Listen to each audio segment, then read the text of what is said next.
कान्ताय कल्याणनिधये निधयेतिनाम् श्रीवेङ्कटनिवासाय श्रीनिवासाय मङ्गलम्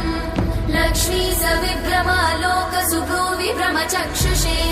चक्षुषे सर्वलोकानां वेङ्कटेशाय मङ्गलम् श्रीवेङ्कटाद्रिशृङ्गाग्रमङ्गलाभरणाग्रये मङ्गलानां निवासाय श्रीनिवासाय मङ्गलम् सर्वावयव सौन्दर्य सम्पदा सर्वचेतसां सदा सम्मोहनायास्तु वेङ्कटेशाय मङ्गलम् नित्याय निरवध्याय सत्यानन्दचिदात्मने सर्वान्तरात्मने श्रीमद् वेङ्कटेशाय मङ्गलम् स्वतः सर्वविदे सर्वशक्तये सर्वशेषिने